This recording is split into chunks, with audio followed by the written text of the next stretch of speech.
السلام علیکم ورحمۃ اللہ وبرکاتہ۔ بسم اللہ الرحمن الرحیم، الحمد للہ والصلاة والسلام علی رسول اللہ۔ حاضرین کرام، فیس بک لائیو میں آپ کا استقبال ہے۔ میں مصروف ہوں، اس وجہ سے زیادہ دیر وقت نہیں دے سکتا۔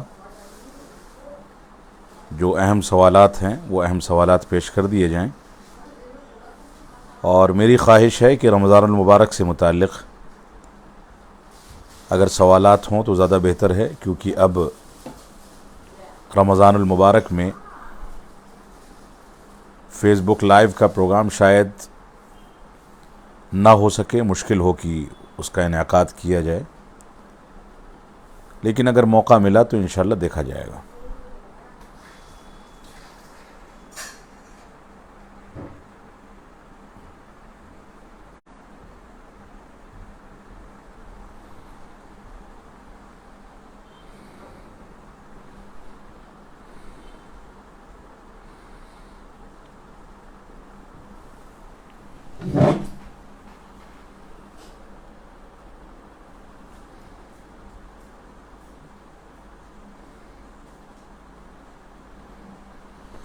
ایک تھا نقلی سنی، ان کا سوال ہے، سلام کر رہے ہیں، کہہ رہے ہیں کیا ڈاکٹر ذاکر نائک کا قصور صرف یہ ہے کہ وہ اپنے آپ کو احادیث سلفی نہیں کہتے؟ نہیں، یہ قصور نہیں ہے۔ بہت سارے قصوروں میں سے ایک قصور یہ بھی ہے کہ وہ اپنے آپ کو سلفی اور احادیث نہیں کہتے، لیکن ان کے قصور جو ہیں جن کی بنیاد پر ان کے اوپر تنقید کی جاتی ہے، اور تنقید کا ایک مقصد یہ بھی ہوتا ہے کہ جس پر تنقید کی جا رہی ہے علمی بنیادوں پر وہ اپنی اصلاح کر سکے۔ تو ان کے جو مسائل ہیں جو عقیدے سے، منہج سلف سے ٹکراتے ہیں، اس کی بنیاد پر اصل میں تنقید کی جاتی ہے۔ محض یہ مسئلہ جو آپ نے ذکر کیا ہے یہ تنقید کا بنیادی سبب نہیں ہے، لیکن یہ بات بھی قابل ملاحظہ ہے کہ انسان موجودہ وقت میں جب مختلف ناموں سے مختلف فتنے چل رہے ہوں تو اپنے آپ کو سلفی احادیث کہے۔ میں کہتا ہوں کہ کہنا چاہیے، اسلاف امت نے اس صفتی نام کو اپنا امتیاز بنایا ہے، لہٰذا ہم بھی اس بات کے مستحق ہیں۔ لیکن ان کے اوپر جو اعتراضات کیے جاتے ہیں وہ عقیدے کی بنیادی غلطیوں کی بنیاد پر ہے، جس میں عقیدے کے بہت اہم مسائل ہیں جس میں انہوں نے غلطیاں کی ہیں، ان تک وہ مسائل پہنچائے گئے لیکن ان کی جانب سے نہ کوئی جواب آیا، نہ وہ چیزیں ان کے چینل سے ہٹائی گئیں۔ اس پر انشاءاللہ کسی وقت اگر ضرورت ہوئی تو تفصیل سے گفتگو کی جائے گی۔ بہت سارے سوال اس طرح کے آ رہے ہیں، اللہ رب العالمین ہم کو دین کو علماء سے حاصل کرنے کی توفیق عطا فرمائے۔ اگلا سوال ہے، نماز جنازہ میں ثنا پڑھنا کیسا ہے؟ دیکھیے، نماز جنازہ میں دعائے ثنا کی صراحت تو دلائل میں نہیں ملتی، لیکن بعض علماء کہتے ہیں کہ تکبیر تحریمہ اور سورہ فاتحہ کے درمیان اگر کوئی ثنا پڑھتا ہے تو اس میں کوئی حرج کی بات نہیں ہے، لیکن صریح دلیل موجود نہیں ہے، لہٰذا تکبیر تحریمہ کے بعد سورہ فاتحہ کی تلاوت شروع کی جا سکتی ہے اور ثنا کو چھوڑا جا سکتا ہے، لیکن کوئی پڑھ لیتا ہے تو اتنا بڑا مسئلہ نہیں ہے۔ اگلا سوال ہے عبدالاحد ساغر صاحب کا، کہہ رہے ہیں یوٹیوب اور فیس بک کی کمائی کے بارے میں بتائیے۔ اس سے پہلے یہ سوال آ چکا ہے، یوٹیوب اور فیس بک کی کمائی جو ہوتی ہے یہ اصل میں بنیاد ہوتی ہے ناجائز آمدنی پر، کیونکہ فیس بک یا یوٹیوب جو پیسہ ہمیں دیتا ہے وہ ہماری جو پوسٹ ہوتی ہیں یا ہماری جو تحریریں ہوتی ہیں یا ہماری تقریریں یا کلپس ہوتی ہیں ویڈیو کی جو ہم پوسٹ کرتے ہیں فیس بک اور یوٹیوب پر، جب وہ زیادہ ویوز اس کے پہنچ جاتے ہیں، وہ زیادہ فیمس ہو جاتی ہے، تو تو یوٹیوب اور فیس بک اس کے زیادہ پھیل جانے کی وجہ سے اس سے فائدہ اٹھاتے ہیں اور اس پر اپنے ایڈورٹائزمنٹ دینا شروع کرتے ہیں. وہ جو ایڈورٹائزمنٹ دیتے ہیں اس ایڈورٹائز سے، اشتہار سے وہ پیسہ کماتے ہیں اور اس کا کچھ حصہ اس شخص کو دیتے ہیں جس کی ویڈیو پر انہوں نے ایڈورٹائز یا اشتہار ڈالا ہے. اس طریقے سے وہ پیسہ کماتے ہیں. اب یہاں بنیاد جو ہے وہ ویڈیو اور ایڈورٹائز کی ہے کہ وہ کیونکہ ناجائز چیزوں پر مشتمل ہوتا ہے، میوزک کی نشر و اشاعت، شراب اور نشہ آور چیزوں کی نشر و اشاعت، ننگا پن، ناچ گانا اور بے پردہ لڑکیاں، اس طرح کی چیزوں پر وہ ایڈورٹائز اور اشتہار مشتمل ہوتا ہے. تو اس طرح کی چیزوں پر جو اشتہار مشتمل ہو، جو چیزیں اسلام میں جائز نہیں ہیں، تو اس اشتہار کی بنیاد پر آنے والی کمائی حرام ہوگی اور اس کمائی سے ملنے والا فیصد جو پوسٹ اور ویڈیوز پر دیا جا رہا ہے وہ بھی حرام ہوگا.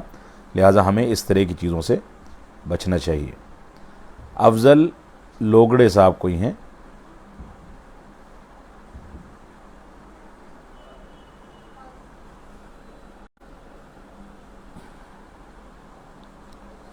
افضل لوگڑے صاحب کا کہنا ہے مولانا سجاد نعمانی صاحب کے بارے میں آپ کی کیا رائے ہے؟ میرا گھر ان کی خانقاہ کے پاس ہے، یا ان کے پروگرام وغیرہ میں جا سکتے ہیں؟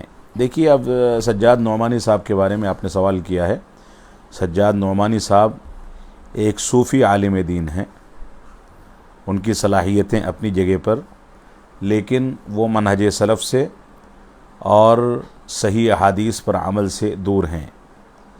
وہ اپنے علماء کے اقوال، خانقاہی نظام، صوفیہ کے سلسلے میں ان کے اقوال کو نشر و اشاعت کرنا اور اپنے بیانات میں ناقابل اعتماد باتیں یا ناقابل اعتماد احادیث کا تذکرہ کرنا، اس طرح کی چیزیں ان کے ہاں پائی جاتی ہیں. ان سے علم شریعت، جو حقیقی علم شریعت ہے، وہ نہیں لیا جا سکتا، کیونکہ ان کی معلومات جو ہوتی ہیں وہ قرآن و سنت اور فہم صحابہ کے مسائل میں بہت سی جگہوں پر ان سے ٹکرانے والی ہوتی ہیں. لہٰذا ہمیں ایسے علماء سے علم شریعت لینا چاہیے جو قرآن مجید، صحیح احادیث کو صحابہ کرام اور منہج سلف کے مطابق پیش کرتے ہوں. معراج الدین سلفی صاحب کہہ رہے ہیں کہ ایک لڑکی پاگل ہے، اس کا نکاح کیا جا سکتا ہے یا نہیں؟ جب وہ دماغی طور سے پاگل ہے تو اس کا نکاح کیسے کیا جا سکتا ہے؟ جو شخص کرے گا وہ اس کے ساتھ رشتے میں کیسے قائم رہے گا؟ یہ سب مسائل ہیں. لیکن اگر کوئی شخص ایسی قربانی دے رہا ہے اور ڈاکٹروں نے اس بات کا مشورہ دے رکھا ہے کہ اس میں کوئی میڈیکلی قباحت یا طبی قباحت نہیں ہے، تو ایسی صورت میں اس کی مرضی ہے. لیکن اصل یہ ہے کہ وہ نکاح کے شرائط کو پورا نہیں کر پائے گی. شرائط مطلب پہلی بات تو یہ ہے کہ لڑکی کا لڑکے سے رشتے ازدواج میں شامل ہونے کے لیے رضامند ہونا ضروری ہے. جیسے لڑکے کے لیے رضامندی ضروری ہے، ویسے ہی لڑکی کے لیے رضامندی ضروری ہے. وہ پاگل ہے تو اس کو کیسے پتہ چلے گا کہ وہ اس سے راضی ہے کہ نہیں راضی ہے؟ نکاح میں اس کی خاموشی اور اس کا فہم، یعنی اس کے سامنے یہ بات رکھی جائے کہ فلاں شخص سے آپ کا نکاح کیا جا رہا ہے، اس نے اتنی مہر متعین کی ہے، اس پر وہ کچھ بولتی نہیں ہے تو الگ مسئلہ ہے، لیکن کم سے کم وہ اس بات کو سمجھ لے، خاموشی اختیار کر لے، تو وہ اس کی رضامندی مانی جاتی ہے. ظاہر سی بات ہے پاگل لڑکی اس کو بھی انجام نہیں دے سکتی ہے. اب اس کے پاگل پن کی کیفیت یہ ڈاکٹر اس کی شناخت کرے گا کہ پاگل پن کی کیفیت اتنی ہے کہ وہ کبھی ہوش حواس میں رہتی ہے اور کبھی دماغی طور سے معذور ہو جاتی ہے. تو ایسی صورت میں کوئی شوہر اس سے، کوئی لڑکا اس کو نبھانا چاہے تو ڈاکٹروں کی رائے مشورے سے اگر اس بات کا امکان ہے اور شرعی شرائط اس میں پورے ہوتے ہیں تو کوئی مذاقے کی بات نہیں ہونی چاہیے. اللہ اعلم. اگلا سوال ہے افضل لوگڑے صاحب کا.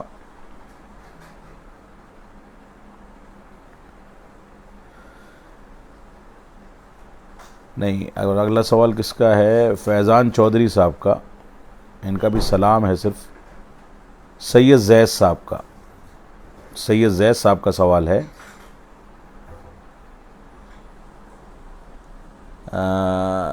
ایک طالب علم کو کون کون سی دینی کتابیں پڑھنی چاہیے جو اسکالرس کالج میں پڑھتے ہیں؟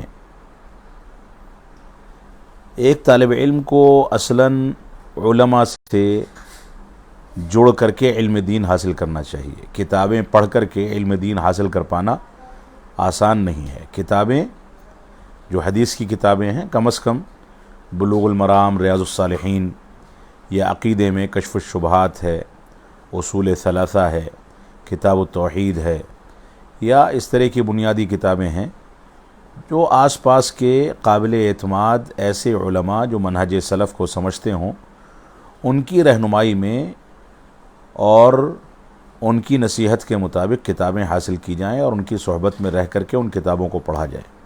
یہی ایک طریقہ ہو سکتا ہے دین کو سیکھنے کا۔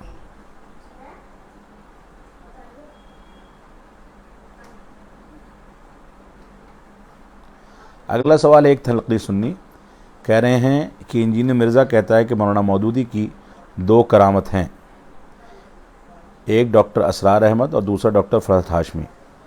اس پر آپ احادیث کے لیے کیا کہنا چاہیں گے؟ دیکھیے، کون کیا کہتا ہے، کون کیا نہیں کہتا، میں نے اس کے پہلے بھی یہ بات کہی ہے۔ ڈاکٹر فرحت ہاشمی اپنی آڈیوز میں، اپنی تقریروں میں مولانا مودودی کے بارے میں، سید قطب کے بارے میں، اور اسی طریقے سے حسن البنا کے بارے میں جو تاثرات پیش کرتی ہیں، بعض لوگوں نے یہ بھی بتایا کہ وہ اشرف علی تھانوی کے بارے میں اور بہت سارے اس طرح کے علماء کے بارے میں جو منہج سلف سے ہٹے ہوئے تھے، یا جن کا شمار اہل بدعت میں ہوتا ہے، یا جن کا شمار احادیث کے اوپر شبہات پیدا کرنے یا صحابہ کی تنقیص پر بھی ہوتا ہے، ان لوگوں کی انہوں نے لمبی چوڑی تعریفیں کر رکھی ہیں۔ اور یہ کوئی بھی ایسی معروف شخصیت ان کے اساتذہ میں یا جن سے انہوں نے علم حاصل کیا ہو اس میں موجود نہیں ہے، کوئی بھی ایسی معروف شخصیت جو قرآن و سنت اور منہج سلف کے مطابق مکمل طریقے سے دین پر قائم ہو، ایسے کسی بھی شخص سے غالباً انہوں نے دین حاصل نہیں کیا ہے، جیسا کہ ہمارے علم میں نہیں ہے، اور خود وہ عالمہ نہیں ہیں۔ لہٰذا ہمیں اس طرح کے لوگوں سے علم حاصل کرنے میں سے بچنا چاہیے۔ آپ نے جیسا کہ بتایا کہ انجینئر علی مرزا نے اس طرح کی بات کہی ہے کہ دو کرامتیں ہیں مولانا مودودی کی، ایک ڈاکٹر اسرار، دوسری ڈاکٹر فرحت ہاشمی۔ میں سمجھتا ہوں کہ اس نے یہ جو بات کہی ہے شاید اللہ نے اس کے منہ سے کہلوا دی ہے، ورنہ یہ لوگ اس طرح کی باتوں کا اظہار جلدی نہیں کرتے۔ اللہ نے اس کے منہ سے یہ بات کہلوا دی، اور یہ حقیقت ہے کہ یہ دونوں لوگ مولانا مودودی کی فکر کی ترویج کے لیے کافی حد تک ذمہ دار ہیں۔ اللہ رب العالمین ہم کو ہر غلط فکر سے محفوظ رکھے۔ اگلا سوال ہے عبداللہ خان، سلام کر رہے ہیں، کہہ رہے ہیں امید ہے کہ بخیر ہوں گے۔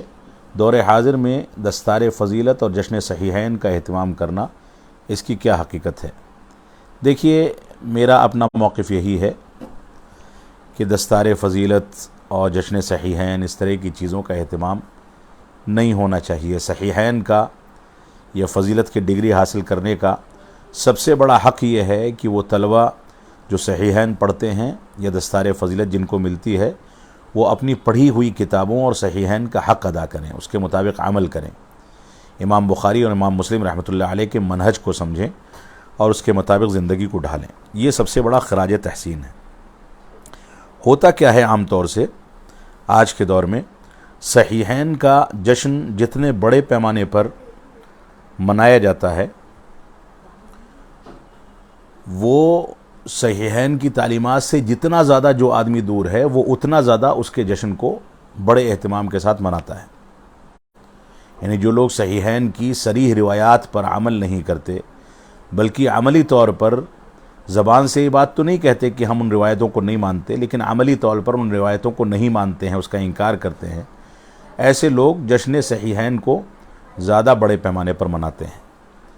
یہ ایک عجیب رسم و رواج ہے کہ انسان کتاب پر عمل نہ کر سکے لیکن کتاب ختم ہونے پر جشن منائے، اور اس جشن میں ہزاروں لوگ بلائے جائیں، اس جشن میں بیٹھ کر کے خوشی کا اظہار ہو، مٹھائیاں تقسیم ہوں، اور اس کا ڈھڈورا ساری دنیا میں پیٹا جائے۔ اصل یہ ہے کہ صحیحین کی روایات پر آپ عمل پیرا تو نہیں ہو پا رہے ہیں، بلکہ اس کی توجیہ و تعویل کر رہے ہیں، کہیں اس کا انکار کر رہے ہیں، اور اس کے بعد جشن صحیح بخاری منا رہے ہیں۔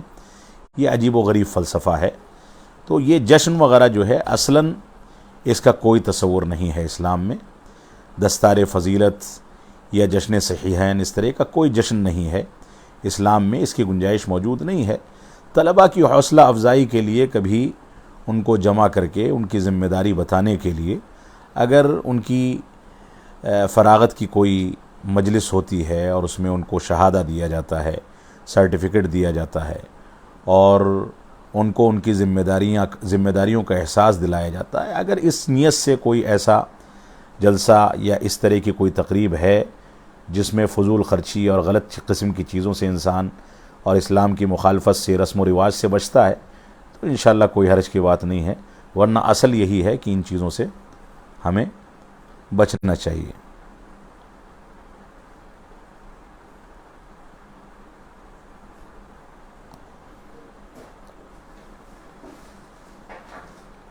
اگلا سوال ہے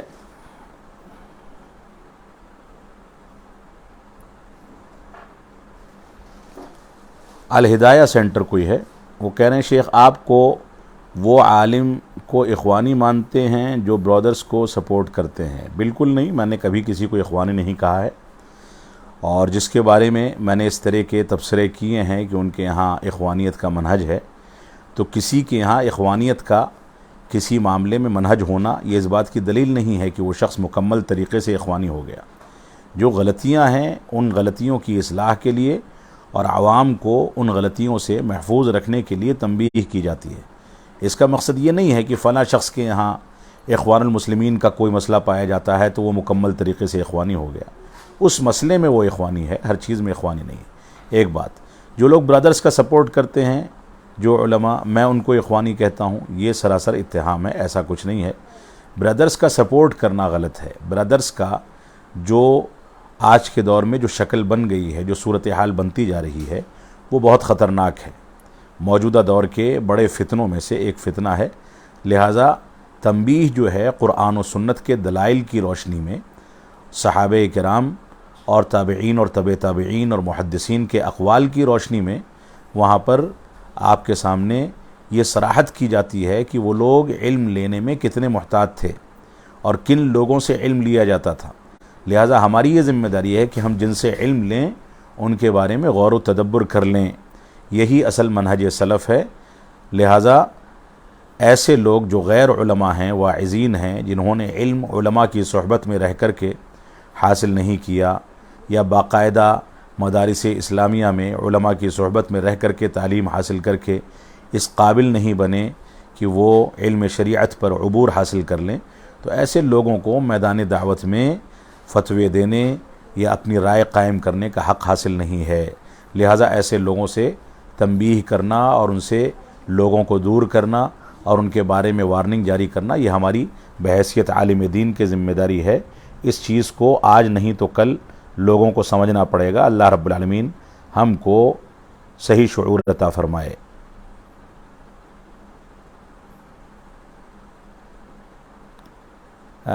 حارث بن فیروز صاحب کو ہیں، سلام کر رہے ہیں، کہہ رہے ہیں کیا ہم علماء کا ویڈیو یوٹیوب پر پوسٹ کر کے صدقہ جاریہ کا نیکی کما سکتے ہیں جو علماء حق ہیں؟ یقیناً آپ اگر علم اور علم کو پھیلانے میں علماء حق کی جو باتیں ہیں، جو قرآن و سنت اور منہج سلف کی روشنی میں کرتے ہیں، ان کی باتوں کو اگر سوشل میڈیا پر نشر کرتے ہیں تو انشاءاللہ نشر کرنے کی بدولت آپ کے لیے بھی یہ صدقہ جاریہ ہوگا۔ یہ اچھی چیز ہے۔ اللہ رب العالمین آپ کو دو چیزوں کی توفیق عطا فرمائے، ہر اچھی چیز کی توفیق عطا فرمائے، لیکن بالخصوص یہاں پر دو چیزیں، ایک تو وہ ویڈیوز منتخب کرنا جو حقیقت میں علماء حق کے ہیں، جو منہج سلف کے مطابق دین کو پیش کرتے ہیں، وہ انتخاب ایک بہت بنیادی مسئلہ ہے۔ دوسرا، اس کو نشر کرنا، یہ بھی ایک بہت بنیادی مسئلہ ہے۔ اللہ رب العالمین آپ کو اس میں استحکام عطا فرمائے۔ میر ساحل صاحب کہہ رہے ہیں شادی میں جو خسی یا بکری خریدتے ہیں اور اسی میں عقیقہ کرتے ہیں، ایسا کرنا درست ہے؟ نہیں، عقیقہ جو ہے بچے کی ولادت کے 7ویں دن کیا جاتا ہے۔ شادی کے موقع سے جو عقیقہ کرتے ہیں جہالت پر مبنی ہے، ایسا کوئی عقیقہ نہیں ہے۔ لیکن عقیقے اور ولیمے اور اضاحی میں قربانی، ان چیزوں کے احکامات الگ الگ ہیں۔ عقیقے میں لڑکی کی جانب سے 1 جانور مکمل اور لڑکے کی جانب سے 2 جانور مکمل یہ ذبح کیا جاتا ہے، یہ سنت ہے، جس کو کسی دوسرے جانور میں مشترک نہیں کیا جا سکتا، نہیں حصہ نہیں لیا جا سکتا، بلکہ مکمل جانور اسی نیت سے ہوگا۔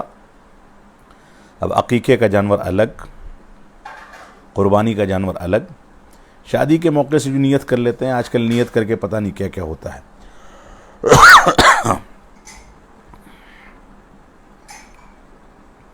اگلا سوال ہے، ایک تھا نقل سنی سلام کر رہے ہیں، کہہ رہے ہیں کیا مودودی صاحب حنفی تھے؟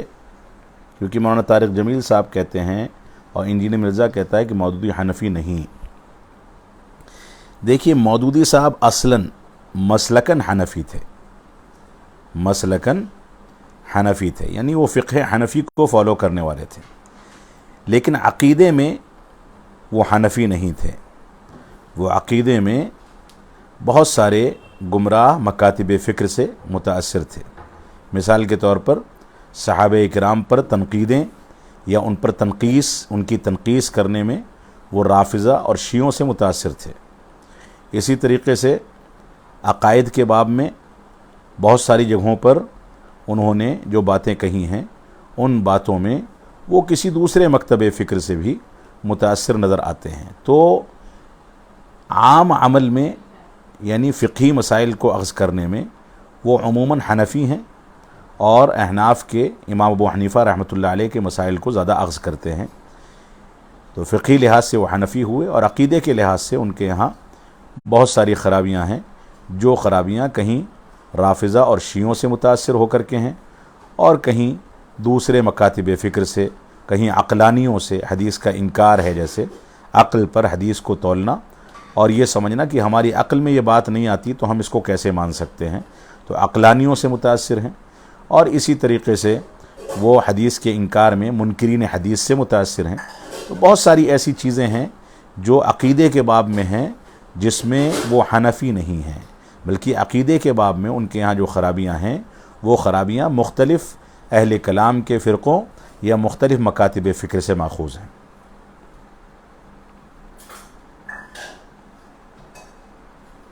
تو آپ نے یہ کہا ہے طارق جمیل صاحب اور انجینئر علی مرزا کہتے ہیں کہ وہ حنفی نہیں تھے، تو مطلق طریقے سے بات کہنا غلط ہے۔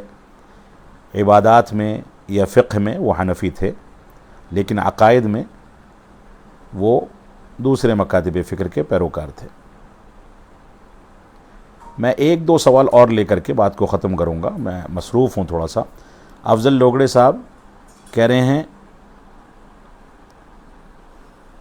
کہ شیخ، کچھ ہمارے احادیث بھائی بہن کہتے ہیں کہ عورتوں کے مخصوص مسائل بتانے کے لیے اپنے کوئی احادیث عالم یا عالمہ نہیں ہیں، اس لیے ہم فرحت ہاشمی کو سنتے ہیں۔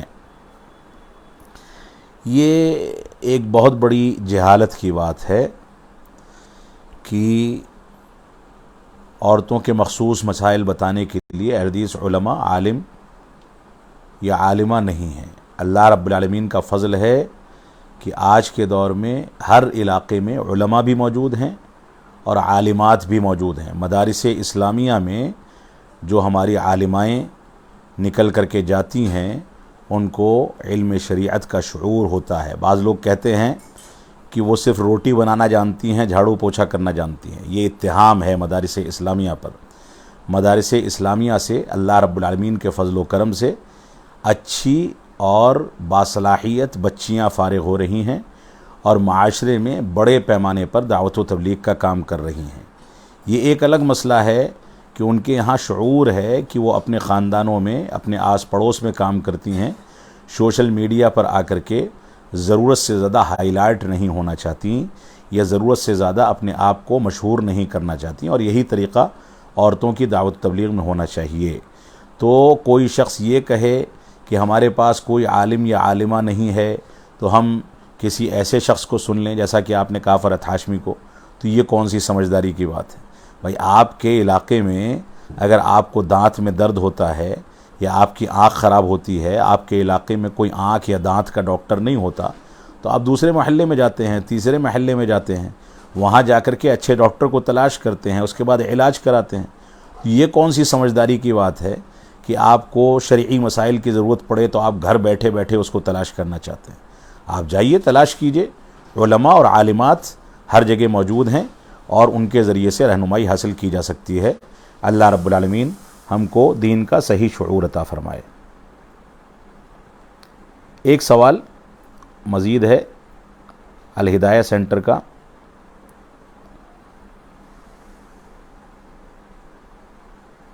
کہاں چلا گیا سوال؟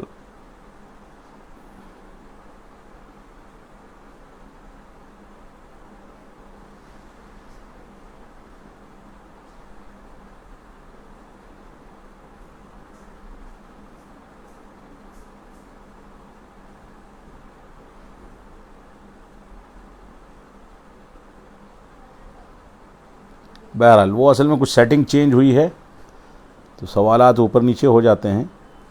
محمد ساجد شبیر احمد صاحب، ایسے سوال نہ کریں جس کی ضرورت نہ ہو، ہماری زندگی میں اس کا کوئی مطلب نہ ہو۔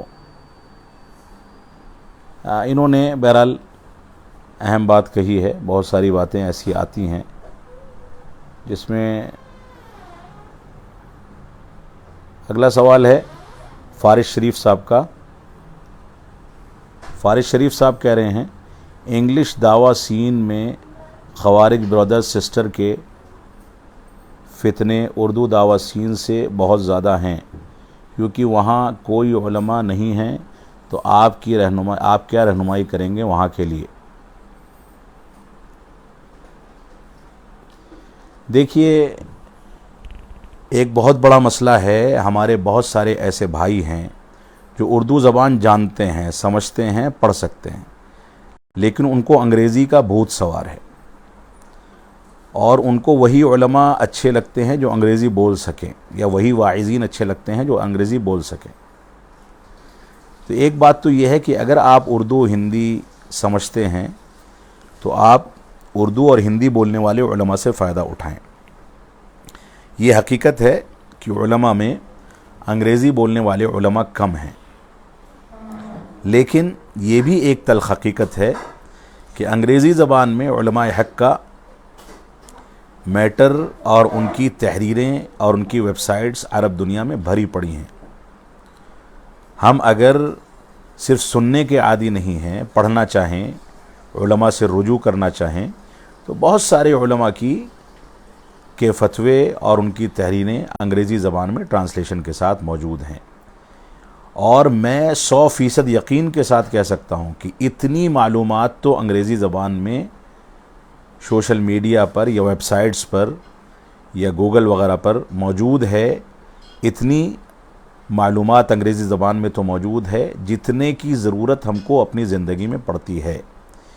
یہ ایک بھوت ہے انگریزی زبان کا کہ ہم یہ سمجھتے ہیں کہ جو انگریزی میں بول کر کے کوئی بات کہہ سکے وہ بہت بڑا علامہ یا عالم ہوگا یا مفتی ہوگا۔ یہ فضول کی بات ہے۔ علماء کی چیزیں، علماء کا فتویٰ، علماء کے اقوال، اور یہی اتنا نہیں بلکہ اسلاف امت کے صحابہ کرام کے اقوال بھی آج کی دنیا میں باقاعدہ انگریزی زبان میں ٹرانسلیشن ہو کر کے میڈیا پر اور اسی طریقے سے سوشل میڈیا اور ویب سائٹس پر موجود ہیں۔ ہم چاہیں تو علماء کی رہنمائی میں وہاں تک پہنچ سکتے ہیں۔ لہذا یہ کہنا کہ انگلش دعوی سین میں خوارج اور برادرز اور سسٹر کا فتنہ زیادہ ہے۔ یہ زیادہ اس لیے ہے کہ ہمارے سننے والوں کو ایک لت لگ گئی ہے کہ وہ انہی کو سننا چاہ رہے ہیں جو انگریزی بولتے ہیں۔ بھائی آپ بولنے میں کم سے کم اردو بول سکتے ہیں تو سن کر کے اردو کو سمجھ لیں۔ اب جہاں مسئلہ ایسے لوگوں کا ہے کہ انگلش کے علاوہ کوئی دوسری زبان وہ نہیں سمجھ سکتے، تو ان کے لیے میٹر موجود ہے، فتاوے موجود ہیں ویب سائٹس پر، وہ پڑھنے لکھنے کے لیے علماء کی رہنمائی حاصل کریں تو انگریزی میں اتنا کچھ موجود ہے، اتنی معلومات موجود ہیں جس کے ذریعے سے وہ اپنی زندگی کے تمام اہم فیصلے کر سکتے ہیں۔ لہٰذا ہمیں احساس کمتری میں مبتلا نہیں ہونا چاہیے۔